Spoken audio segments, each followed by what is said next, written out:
Well, this morning, if you'll turn to Exodus chapter 32, is where we're going to start. But I want to highlight something that I think travels into every one of our lives in some ways. I think if you come to know Jesus and your life gets changed by him, and then you get amongst God's people and you become aware that there is this purpose of God that's taking place. God's doing stuff around us. And something in every one of our hearts, I think, wants to play a role in that, right? I mean, I think every one of us would say, I want to participate in that. I want to feel like my life is serving God and serving his purpose in some way. But what can I do? And then you get in gatherings like this, or maybe you attend one of our small groups, and I hope everybody's attending our small groups, and you come into settings where you observe other people serving, and it's just really easy to get in that setting to feel like, the way that guy's serving, that's not me, I don't think I could do that, or, that's not me. We had Dean Adamek stand up here a few weeks ago, and a guy who sat in the pew here and went to Mexico and got involved in foreign missions, and I just don't know if that's me. It's really easy to create a list of things that sounds like, I don't know if that's me. And that may be true in a number of those. But what we're going to talk about today is a ministry for everybody. It's a ministry for anybody, and it's a ministry for those who feel like they're nobodies. It's the ministry of intercession. It's the ministry of praying. It's the ministry of standing before God with a God-ordained role that somehow, and you read this, we're going to study Moses today, but the Bible is filled with characters who are answering God's plan and purpose. That somebody stand right here and request me to do something on your behalf. There's something about how God created his universe and people to live in it, that he's looking for that. Matter of fact, it seems as though he's waiting for that. And there are moments in Scripture where God looks out into the massive needs of humanity. And he says this almost in a tone of bewilderment. I looked for someone who would stand in the gap before me, and I found none. So the God of the universe is looking for intercessors. And that's not just the guys who hold microphones. Let me just tell you, you and I are going to live in streets of gold one day, in mansions in heaven, in incredible places, and we're going to be blown away by the people who live in the biggest houses, who've received the most abundant of rewards. They may have been some of the most unpublic people you ever got around, but they were doing things in the economy of God in categories like intercessory prayer that move the kingdom of God in ways that we're just going to be going, wow, wow, wow, throughout eternity. But let us learn something today of the impact and the calling of intercessory prayer. I titled this Famous Turning Points. You probably are not aware, but I think today and about 2 or 3 weeks from now marks the 240-year anniversary of a rather significant world-changing event that most of us have no idea what I'm talking about right now. But if this event had not taken shape the way that it did, if it had not unfolded and the actions of the individuals hadn't been what they were, it's very possible our future as a nation would have been completely different. The world would be very different, just given the fact that America has been such a unique influence in the global economy and governments. There's a fellow in the 1800s who wrote a book, Edward Creasy wrote a book entitling this particular event, one of the 15 decisive battles of the world. And he was referring to the Battle of Saratoga in Saratoga, New York. The Revolutionary War gets its start in April of 1775. We declare independence in 1776. And then in September, October of 1777, the British have a strategic opportunity that perhaps is never going to come again for them. They have an opportunity to cut off the northern colonies from the southern colonies and perhaps bring this war to a quick end. And they have assigned to this task a world-famous general, General Burgoyne, and he has quite a superior force that is amassing in Canada that he is going to bring down the Hudson River in an attack to cut off from the Hudson River from the south in New York all the way to Canada, to cut off the northern colonies from the southern colonies. And he has superior forces from Germany that are with him. He has forces from Native Americans that are with him, and he has British forces that are with him. And he has the advantage, and he is one smart cookie. In this report from Edward Creasy, he says, without question, the plan was ably formed, and had the success of the execution been equal to the ingenuity of the design, the reconquest or submission of the 13 U.S. colonies must, in all human probability, have followed. And the independence which they proclaimed in 1776 would have been extinguished before it existed a second year. The war which rent away the North American colonies of England is, of all subjects in history, the most painful for an Englishman to dwell on. Is that true, Peter? Do you feel that way? Not when I think of the No. I knew I could get you to respond inappropriately. But the contemplation of it cannot be evaded by the historian, however much it may be abhorred. Nor can any military event be said to have exercised more important influence on the future of fortunes of mankind than the complete defeat of Burgoyne's expedition in 1777. A defeat which rescued the revolted colonists from certain subjection, and which, by inducing the courts of France and Spain to attack England in their behalf, ensured the independence of the United States and the formation of that transatlantic power which not only America, but both Europe and Asia now see and feel. Right?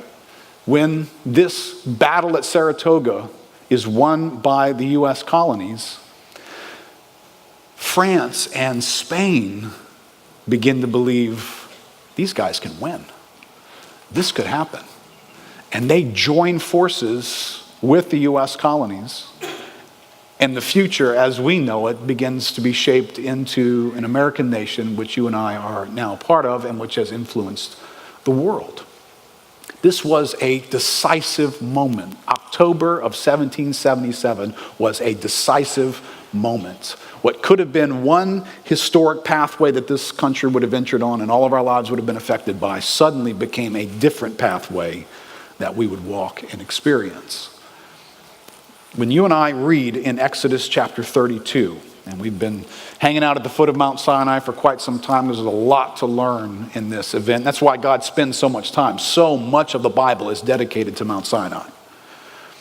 So there's a lot to learn here, but one of the things that we don't want to race past is what I'm going to call the battle of Mount Sinai. That there is a moment here, a decisive moment, where a course of direction is before the people of God.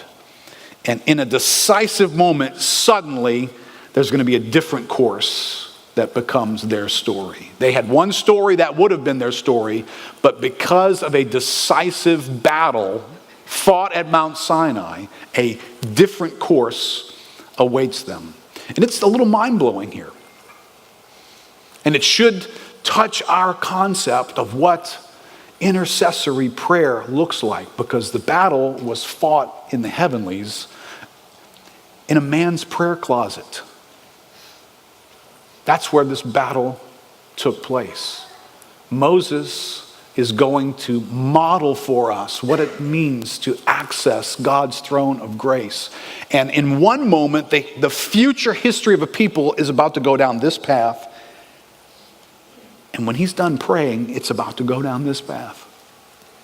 That's a pretty powerful event.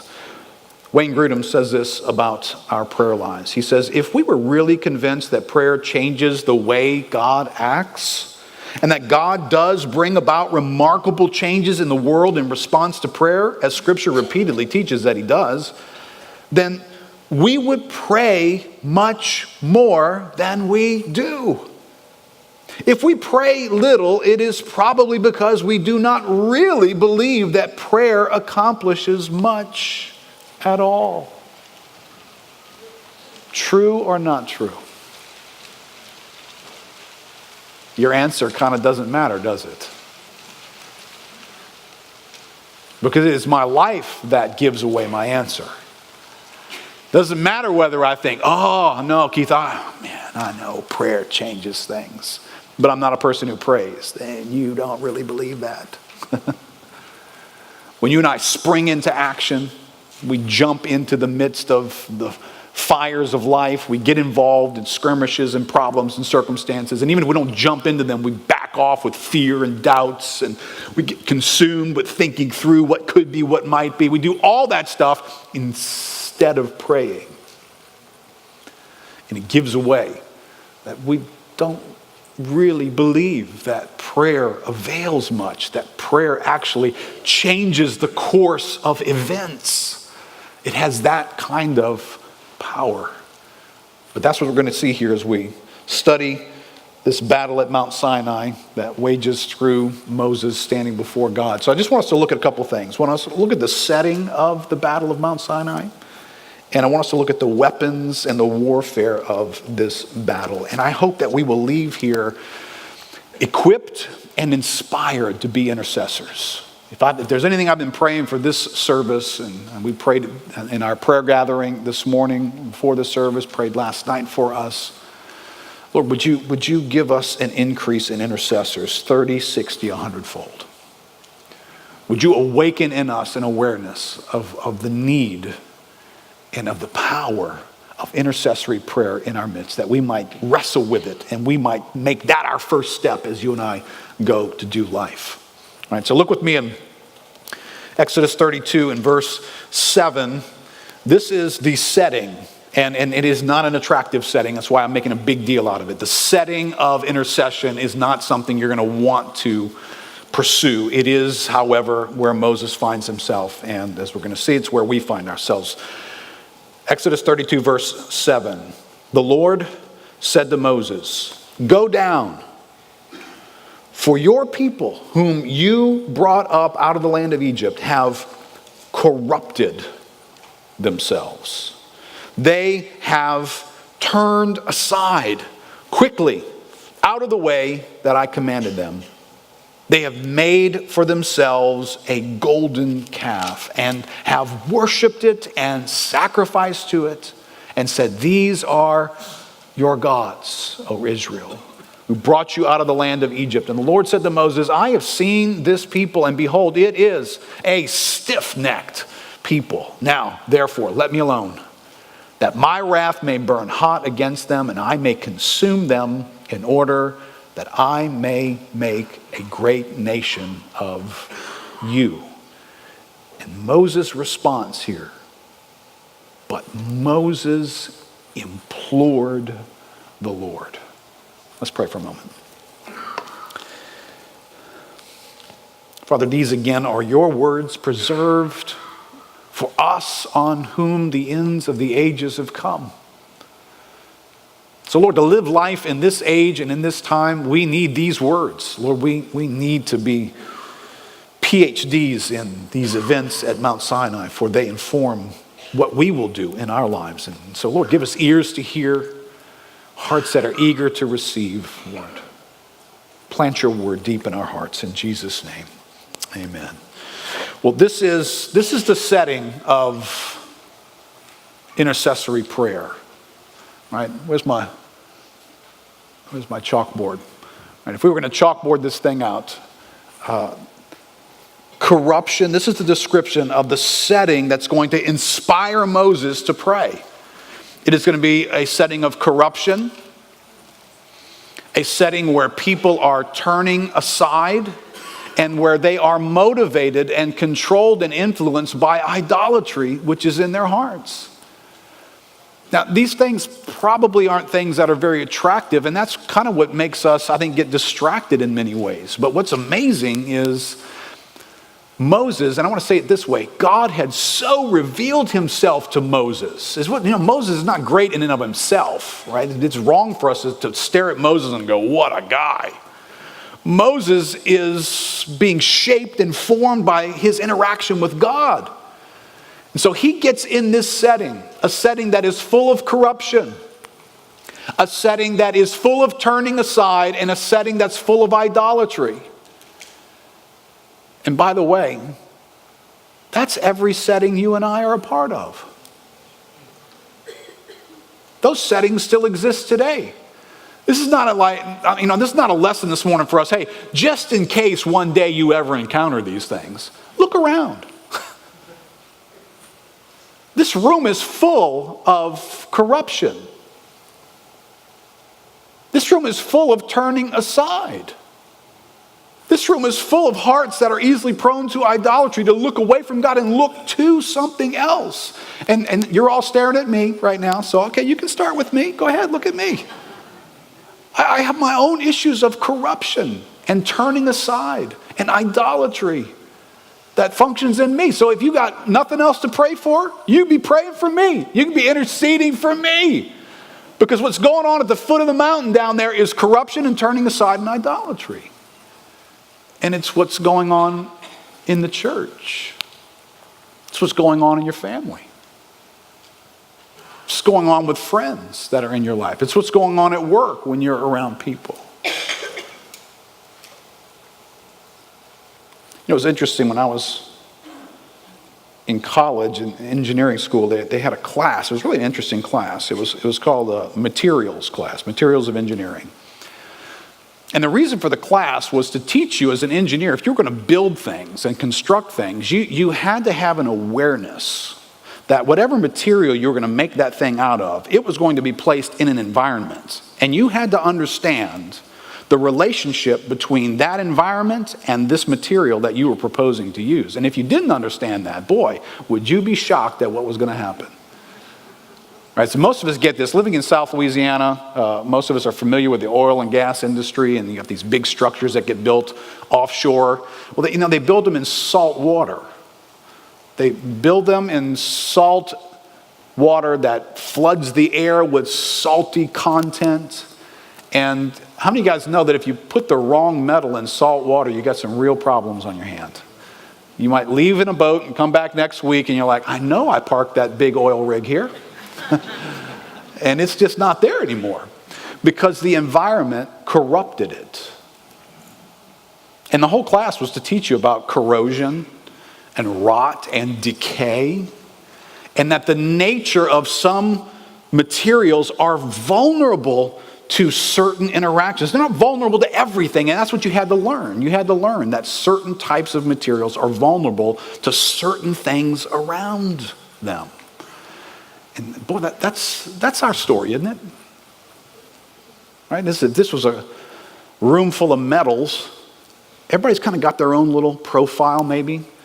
And you pick your life up and you stick it in this environment and it interacts with that environment a certain way. And you stick it in this environment, it interacts with this environment a certain way. You stick it in this environment. So these guys got to Mount Sinai and they got stuck in an environment where there was delay, Moses took too long, and then there was questions and fear about the future. And that was the environment that they needed.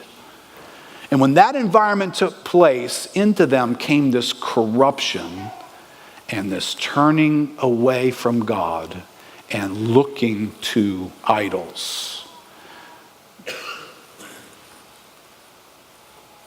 Listen, in some way, this is everybody we know, isn't it? This sort of issue invades families and households, marriages. How many of you guys know marriages where this is the script? Something came in and corrupted what was once a healthy, loving relationship. But something happened. Tragedy, longevity of struggle, economic distress, unfaithfulness. Something happened, and that relationship, it began to erode. It began to get attacked by its environment, and it began to become corrupted. And next thing you know, if you stared at that relationship long enough, somebody turned aside. They were once going this way, but now they are headed in a different direction. And idolatry begins to function in that arena. This happens to young people as they transition from being young members of households to being adults. And they go through teen years and young adult years. And there comes into that environment. It's a different environment. It's a different set of surroundings. It's a different future. Life feels different for you in that moment. It's not just when you were a little kid and you're just doing little kid land amongst your family. And that environment begins to interact with you. And it corrupts things inside of you. And next thing you know, you're turning aside and building idols into life. Right? This is the story of the people all around us. Which means, this is what this means. It means you and I could get a full-time job doing some serious intercession on a regular basis, couldn't we? Because these ingredients are just part of the landscape of life. They're not unique. It's not like, hey, once we move on from this story at Mount Sinai, we're going to be done with this issue. We're not going to see any more corruption. There won't be any more turning aside, and there won't be any more idolatry. Remember what I said a few weeks ago. Idolatry continues to be an issue. The last New Testament writer, the Apostle John, his parting words before Revelation, his parting words in his epistles are, little children, guard yourselves from idols. Still a problem. I thought that was just a Sinai thing. No, still a problem. So around us are many opportunities for us to intercede. But I don't always want to intercede for these people. Because they're also in this equation called stiff-necked. All right, did I put this warning in your outline there? A warning.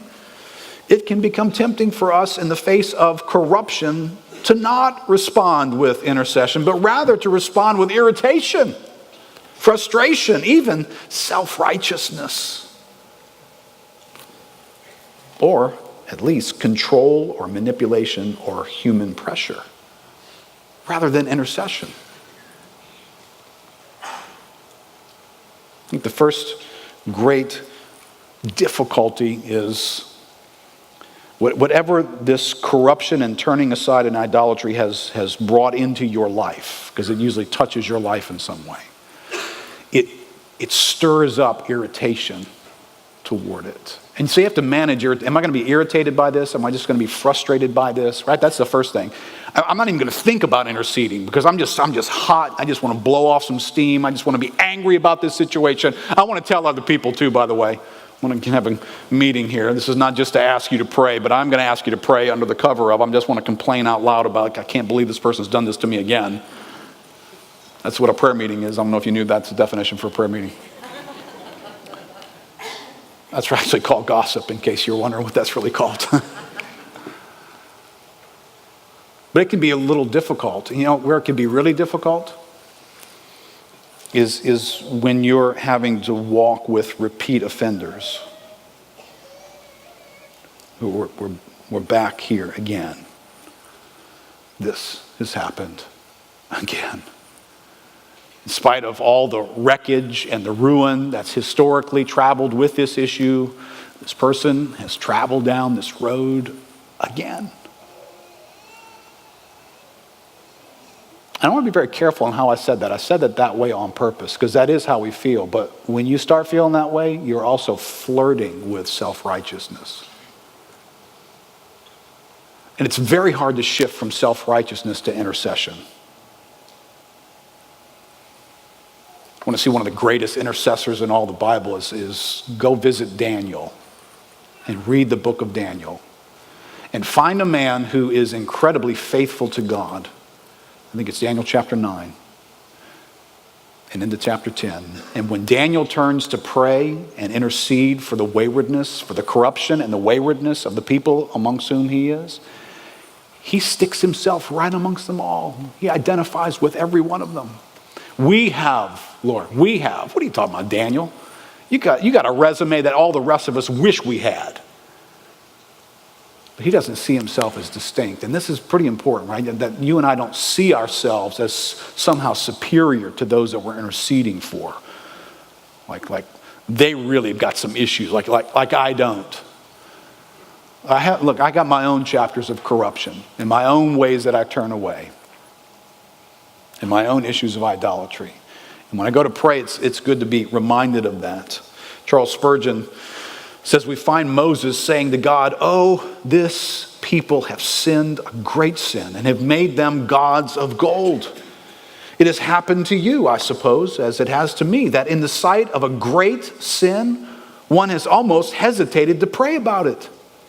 The person sins so wantonly, under circumstances so peculiarly grievous, transgressed so willfully and so altogether without excuse that you felt thrust back from the mercy seat and from pleading for such a sinner." But it was not so with Moses.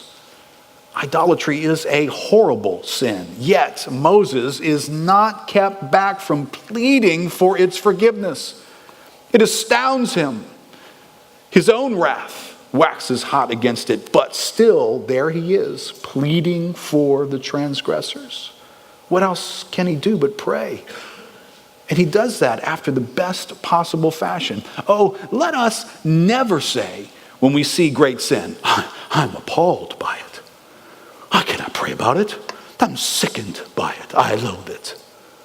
I must confess that I sometimes felt as if I could not pray for some of the wretches who sinned so foully. But we must shake off that kind of feeling, and even in the presence of the most atrocious iniquity, we must still say, "I will pray even for these." You know what's really helpful to arrive at that point is to remember this. The most atrocious of sins, whatever it is you could say, I got to pray for that person, the most atrocious of sins. The distance from their sin to your sin is infinitesimal. While the distance from their unrighteousness and your unrighteousness to God is infinite. So you and I are a lot closer in our sin to the most atrocious sin you can think of right now than you and I are close to the righteousness of God. So it's kind of like, if we're a gazillion miles away from God, that most atrocious guy, he's a gazillion miles and 1 inch away from God. And you and I live right next door to him. And the God who exercises forgiveness and compassion and mercy and patience, he's exercising that toward you and me, just like he's exercising it toward the atrocious, obnoxious person that you're trying to figure out, do I even want to pray for this wretch again? Just remember, the Son of God is your intercessor. And aren't you glad he doesn't feel that way? When I'm back again with this same dumb issue in my life, and he continues to cry out on my behalf. Well, that's the setting of this battle at Mount Sinai, the setting of corruption and turning aside and idolatry. Now here is the battle, right? Look in chapter 32 there, verse 11. Here, let's analyze the weapons of this warfare that is engaged up on this mountain for the souls of these people. Verse 11, but Moses implored the Lord his God and said, "Oh Lord, why does your wrath burn hot against your people, whom you have brought out of the land of Egypt with great power and with a mighty hand? Why should the Egyptians say, with evil intent did he bring them out, to kill them in the mountains and to consume them from the face of the earth? Turn from your burning anger and relent from this disaster against your people.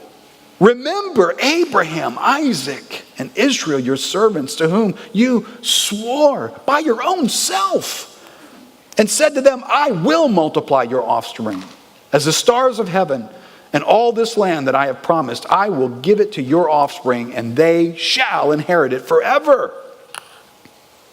And the Lord relented from the disaster that he had spoken of bringing on his people.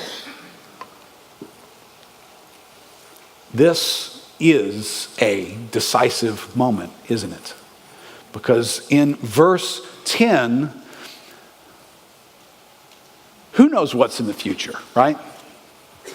Who knows what tomorrow could bring, right? But when the God of the universe says, get out of the way, here's what tomorrow's going to look like. From a human standpoint, I'm not even arguing this, and we haven't even spent any time with what does Mount Sinai look like in the sovereignty of God from a divine standpoint. You'll have to tune into another chapter, otherwise I'll be in Exodus forever. But this is a view of God from earth. This is humanity staring into the dealings of heaven. So what it sounds like to Moses, and what we said a couple of weeks ago, Moses takes serious, is tomorrow is guaranteed this. Toast. That's what's tomorrow. Everybody's about to get wiped out. Now, who knows what tomorrow will bring? Well, God just said what tomorrow's going to bring. I'm going to start over, and you're going to be the only one left, Moses. That's what he just heard. And Moses responds by interceding. And at the conclusion of his intercession, this is a decisive moment. The Lord relents. So whatever tomorrow was about to be, it's now going to be this. Instead of that, it's going to be this. What made it go this way?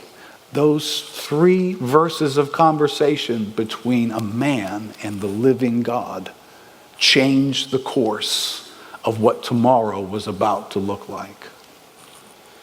You've heard me use these quotes before. I can't improve on them. They're just great insights. S.D. Gordon says, you can do more than pray after you've prayed, but you cannot do more than pray until you have prayed.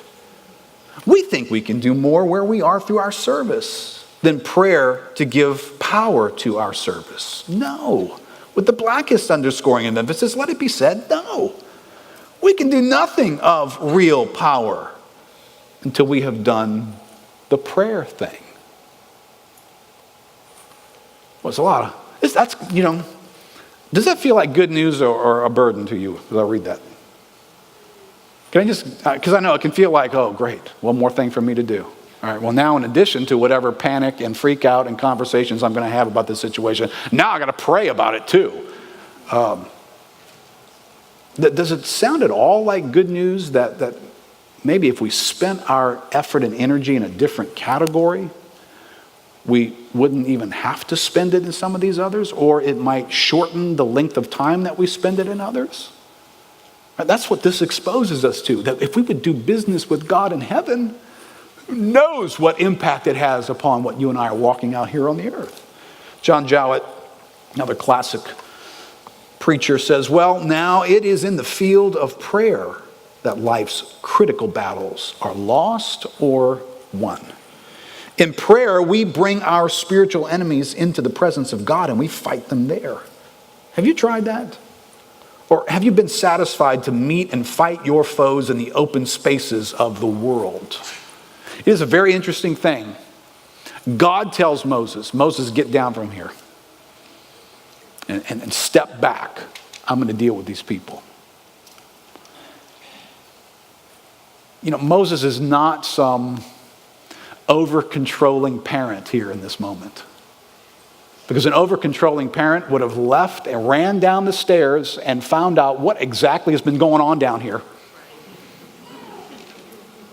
And she'd have scolded, and she'd have protected, and this is never going to happen again. Well, okay, and now that we've done all that, now let's make that case to God, right?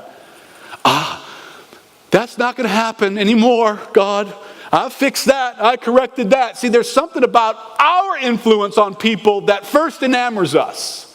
You tell me that the people that came up with, they're all out of control and have turned the wrong way. Well, let me run down there. Let me see. I'm not a mom. I'm a dad. I run in my own way. I'm a pastor. I'm going to wear you out with words. Give me a minute, God. I'm going down to the mountain here, and we're going to have some words. And I'm going to fix this situation with my words. I mean, isn't that how we approach the brokenness of life? Our first step is what's in my toolbox that I can bring to bear on these people in that situation. How can I get involved with that? How can I push on it, pressure it, manipulate it? to it. Drown it in words, whoever you are, whatever you do. That's not Moses' first response.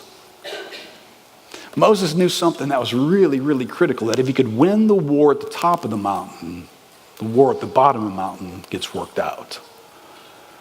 So the first thing he needed to do, he needed to get on God's page. He needed to find God's page for these people. So the first act is to intercede for it and to call out to God. And that's what he does. That's the battle. The battle at Mount Sinai, it's up in that cloud in a prayer closet between a man named Moses and the living God. Now, let me walk through a couple of insights here. I'm going to try and keep these weapons of the Battle of Mount Sinai in just the context of this story for the most part, because we could really have a lot of points here if we didn't. But remember this passage in the New Testament? 2 Corinthians chapter 10 says, "For though we walk in the flesh, we are not waging war according to the flesh.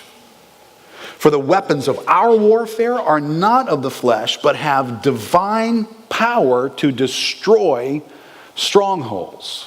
Right? I'm not going to unpack that. I'm not going to go back into the context for a moment here in 2 Corinthians. But just to plant an awareness, you and I have a physical existence. That physical existence involves all kinds of things. But there's a spiritual dimension to life. And it might make complete sense to us that the first order of priorities is to run down the mountain and deal with the natural aspects of this situation. But Moses knows something that we need to come to know. The weapons of our warfare, they're not natural. They're divinely empowered to accomplish things that the natural realm cannot accomplish. Now listen, he is going to go down the mountain. He is going to correct them. He's going to do a bunch of stuff here. So this is not an argument for, hey, let's all just climb in our prayer closets and never come out. But I think most of us realize that's never going to happen anyway, no matter how good the message is today. But what is happening in our lives is that we have become natural-minded. We operate out of the fleshly dimensions of life. And so what's most critical in the crisis of our lives where corruption has snuck in and touched people that are in our world, what's most critical is what we're going to do next with that. What we're going to say, how we're going to be involved, what discipline we're going to bring. And listen, I'm not saying you don't do those things. But our weapons that are most effective are spiritual in nature. And they need a prayer closet. They need you and I to climb in with God and make arrangements in the heavenlies for the things that are about to happen on earth. Now here's some weapons in this battle that I just want to highlight, watching Moses respond and what's inside of him. First, how about the weapon of knowing what you are aligned with? Or knowing what side of this situation are you on? Whose side are you on? Remember, Moses does go down the mountain here, Exodus 32, verse 25. He says, "When Moses saw that the people had broken loose, for Aaron had let them break loose to the derision of their enemies, then Moses stood in the gate of the camp and said, 'Who is on the Lord's side? Come to me.' And all the sons of Levi gathered around him." Who is on the Lord's side? Come to me, because inherently Moses was on the Lord's side in this. Right. Moses has already argued on the Lord's behalf to God.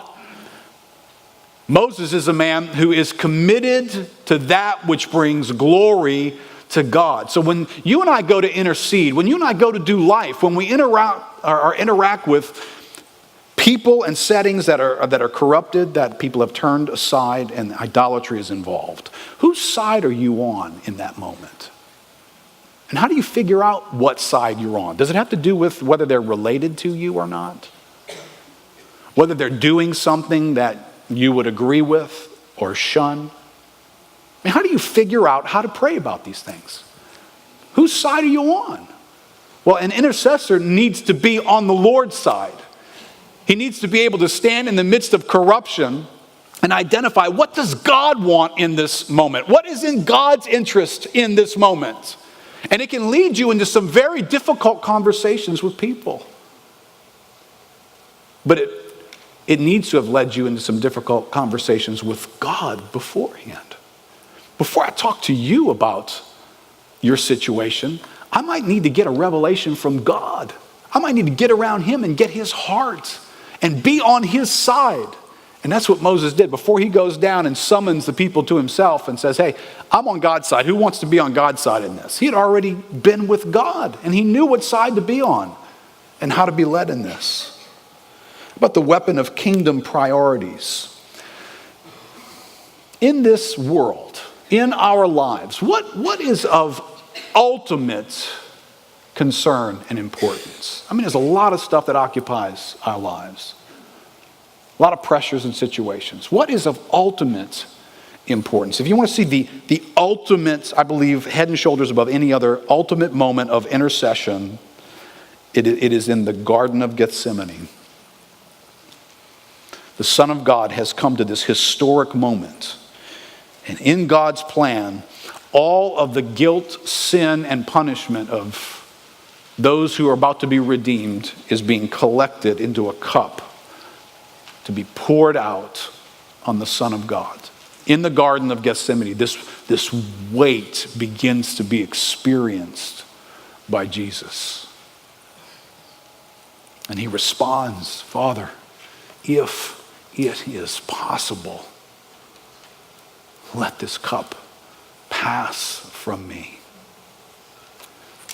Nevertheless, not what I will, but what you will, right? Ultimately, an intercessor is interested in God. What do you want in this hour and in this need? Look at what happens in Exodus chapter 33, right? We've gotten past 32. They're no longer going to be wasted. They're going to continue, but the intercession is going to continue. In Exodus 33, the Lord said to Moses, depart, go up from here, you and the people whom you have brought up out of the land of Egypt, to the land of which I swore to Abraham, Isaac, and Jacob, saying, to your offspring I will give it. I will send an angel before you. I will drive out the Canaanites, the Amorites, Hittites, Perizzites, Hivites, and Jebusites. Go up to a land flowing with milk and honey. But I will not go up among you, lest I consume you on the way, for you are a stiff-necked people. When the people heard this disastrous word, they mourned, and no one put on his ornaments. The Lord had said to Moses, say to the people of Israel, you are stiff-necked. If for a single moment I should go up among you, I would consume you. So now take off your ornaments, that I may know what to do with you. Therefore the people of Israel stripped themselves of their ornaments from Mount Horeb onward. Don't read past this verse too quickly. Did you notice what they get offered here? This is not a bad deal. You get to keep going. The land that's been set before your ancestors for years and years and years, it's yours. You get to have it. The abundance of the land, the reward of the land, the good of the land, the blessing of the land, the milk and the honey, you get to have that too. Power and victory over the inhabitants of the land, the enemies that stand in the way, all those things in your life that are between you and what God has promised, God says, I'm going to overthrow those. And I'm going to send a supernatural angel to accompany you along the way. It's just this one thing that's missing. They get everything else. There's just this one thing missing. It's the manifest presence of God among them. And Moses, being the intercessor that he is, throws a flag on the play and says, whoa, whoa, whoa, whoa, time out. No deal. God, if you're going to give us all that stuff, but we're not going to have you manifest among us. No. I don't want that. We don't want that. This is kind of a sad indictment on the church in the Western world. Because the church in the Western world has settled for so much of this deal sounds great to most churches, honestly. Most of us as Americans, we are taught more about the values of success and comfort and acquiring things and material possessions. And so if we can just have a decent career that allows for us to have some extra blessings and live in a nice house, and our kids can all be educated so that they can have what all that education provides for them, all the security and the future and the hope that education can provide for them. Is that sarcastic enough for you?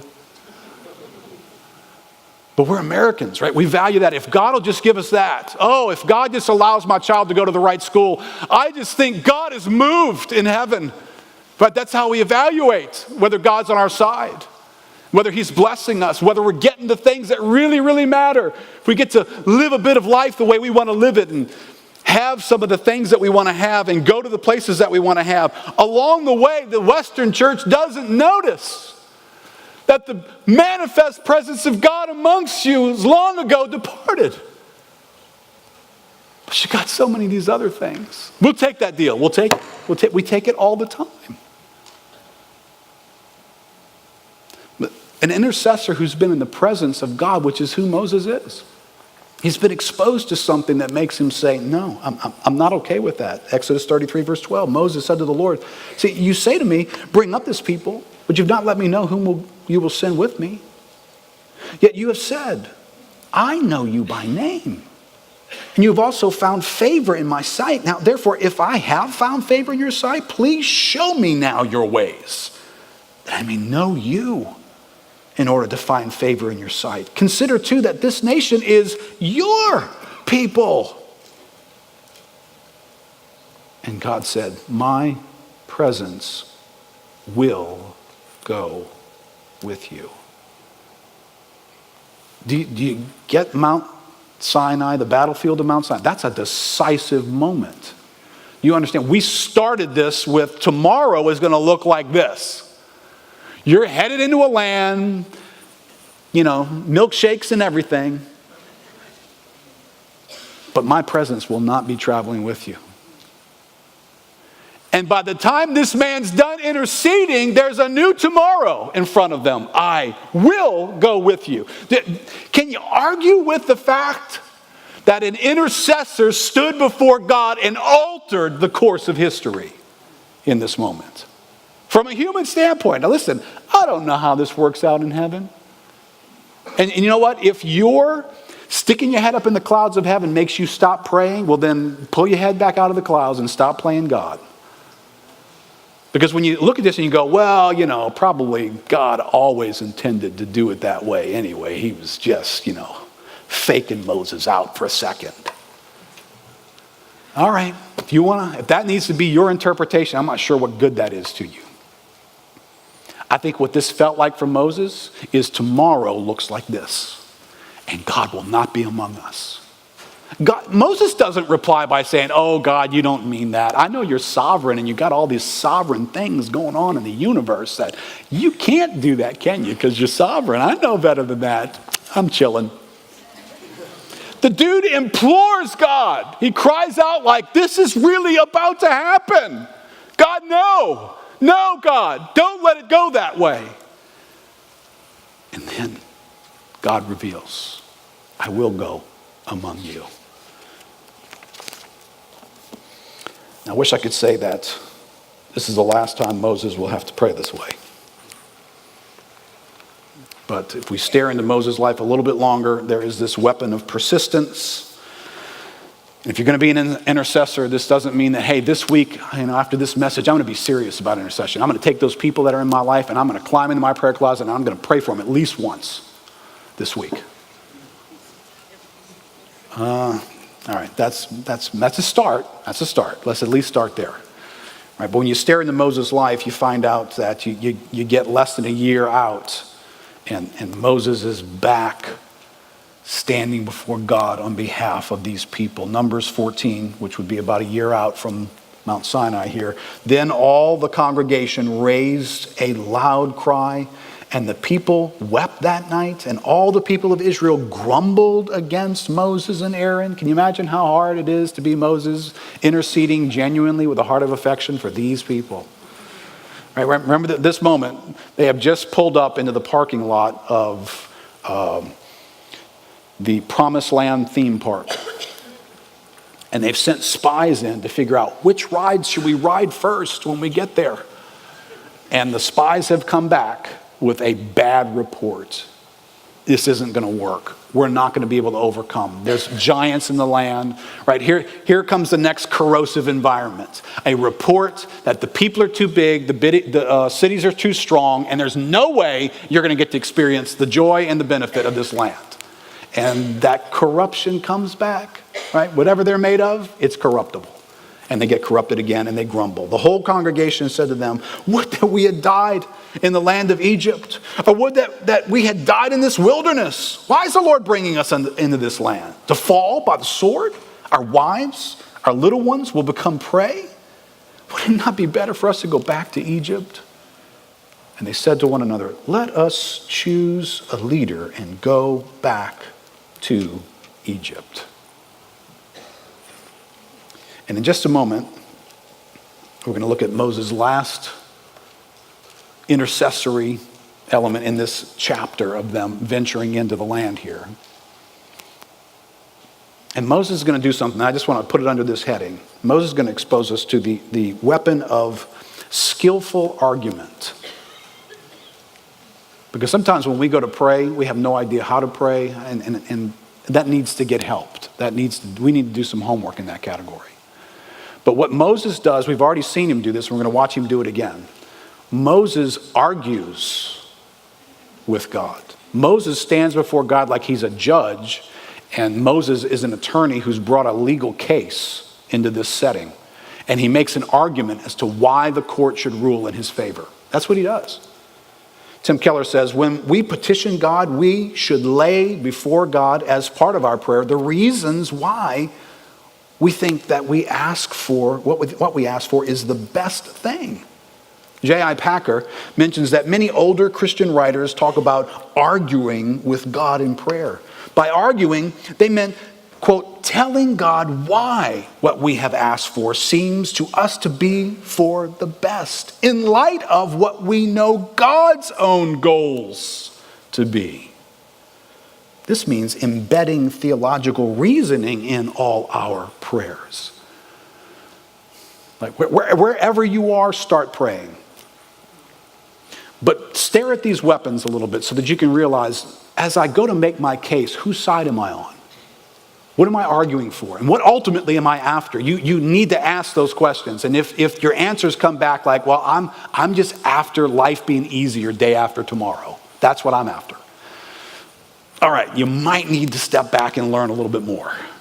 Because there are bigger things going on in the universe than whether or not the next few weeks of your life are going to be easier for you. But that is an inclination, right? I mean, we can form our prayers and our strategies before God's throne out of what benefits me the most, the quickest. But there's something here that we learn from Moses. Numbers chapter 14 says, and the Lord said to Moses, how long will this people despise me? And how long will they not believe in me in spite of the signs that I have done among them? I will strike them with pestilence and disinherit them. And I will make of you a nation greater and mightier than they. But Moses said to the Lord, well, then the Egyptians will hear of it. For you brought up this people in your might from among them. And they will tell the inhabitants of this land. They have heard that you, O Lord, are in the midst of this people. For you are seen face to face. And your cloud stands over them, and you go before them in pillar of cloud by day and in pillar of fire by night. Now, if you kill this people as one man, then the nations who have heard your fame will say, it's because the Lord was not able to bring this people into the land that he swore to give them, that he has killed them in the wilderness.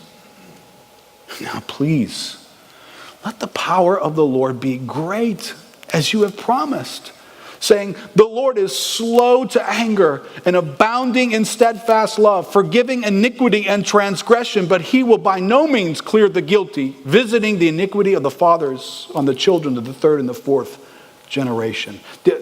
Where did Moses get that from? But this is the basis of his argument, isn't it?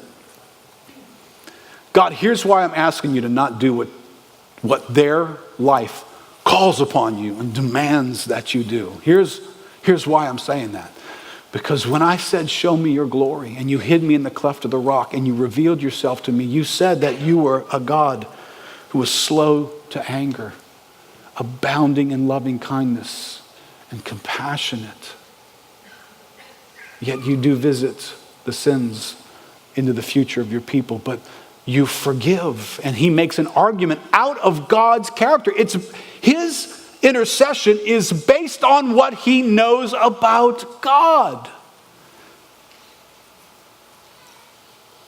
And I don't think it would have been wrong for him in that moment to say, God, there would be so much hurt for the people, and they would be so disappointed, and this would be a travesty, and there would be suffering amongst people that we know you love.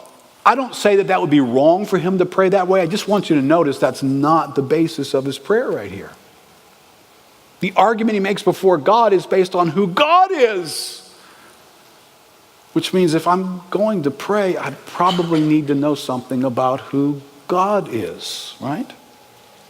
Verse 19, he says, please pardon the iniquity of this people according to the greatness of your steadfast love, just as you have forgiven this people from Egypt until now. Again, God, this is what I've known you to do. I know what you're like, God.